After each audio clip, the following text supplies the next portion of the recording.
Magandang umaga. Narito na ang PTV Balita ngayon. Inilabas na ng PNP CIDG ang subpina para kay Senator Ronald Bato de la Rosa.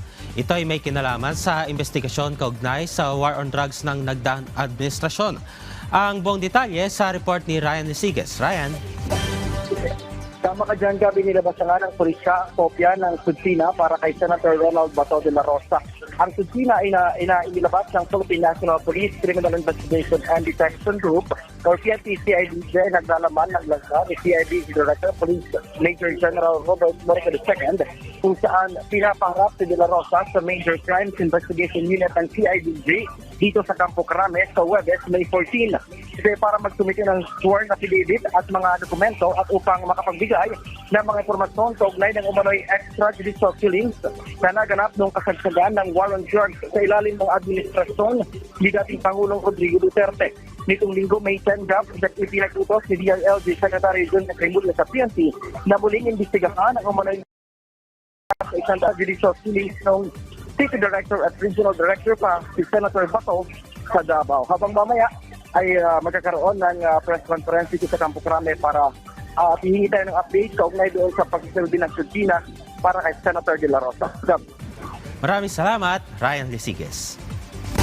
Ibinalita ni Health Department Secretary Ted Herbosa na napag-usapan sa 48th ASEAN Summit ang lalo pang pagpapalakas ng health sector sa rehiyon.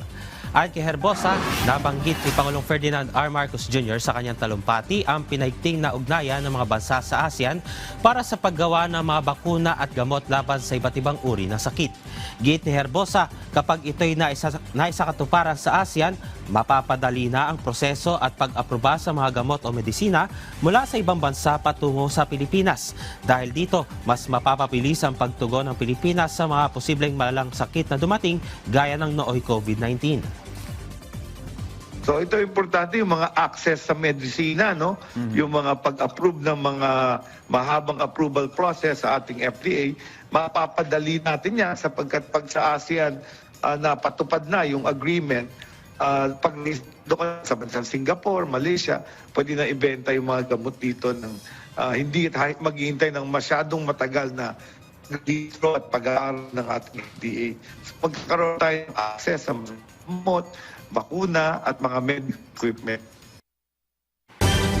Nilinaw ni World Health Organization Director General Tedros Ghebreyesus na hindi gaya ng COVID-19 ang hantavirus.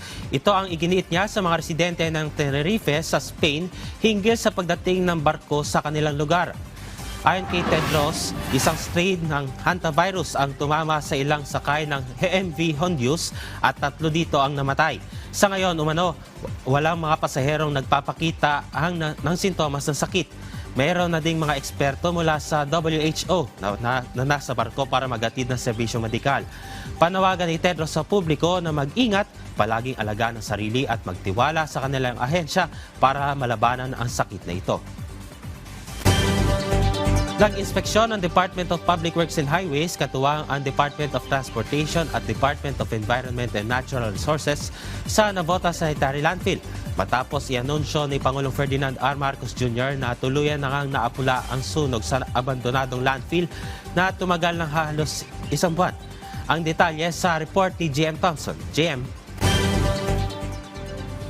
Gab, katatapos lang mag-inspeksyon ng Department of Public Works and Highways o DPWH kasama ang Department of Transportation at ang Department of Environment and Natural Resources dito sa Navotas Sanitary Landfill. Dahil sa hindi pagkakaroon ng safe closure plan at rehabilitation ng landfill at napabayaan ito ng dating may-ari. Sinasabing noong Agosto pa lamang noong nakarang taon ay non-operational na ang landfill matapos mag-expire ang kanilang prangkisa. Nagkaroon ng sunog na lubhang nakaapekto sa mga karatig na lugar sa Metro Manila dahil sa usok na nagmumula rito. Dahil sa laki ng pinsala ng sunog, lalo na sa kalusugan ng ating mga kababayan, hindi tumigil ang iba't ibang ahensya na magtulungan para mas mapabilis ang pag-apula rito. Noong nakaraang linggo lamang ay nasa 80% pa lamang ang kanilang naaapula. Sa tulong din ng ibang pribadong sektor, mas napabilis ang proseso ng pag-apula sa sunog sa landfill. Ngayon nga ay wala ng sunog at wala na ring usok dito sa landfill. Binigyan din naman ni DPWH Secretary Vince Dizon na kahit wala ng sunog at usok, tuloy-tuloy pa rin ang kanilang monitoring at paglalagay ng lupa sa landfill para masiguro na hindi na muling magkaroon ng aberya. Samantala, nilinaw naman ni DENR Secretary Juan Miguel Cuna na hinahanda na ang kasong isasampa para sa dating may-ari ng landfill dahil sa umanong kapabayaan. Gab? Maraming salamat, JM Thompson. At yan ang mga balita sa oras na ito. Para sa iba pang updates, i-follow at i-like kami sa aming social media site sa @PTVPH. Ako si Gab Milde Villegas para sa Pambansang TV sa Bagong Pilipinas.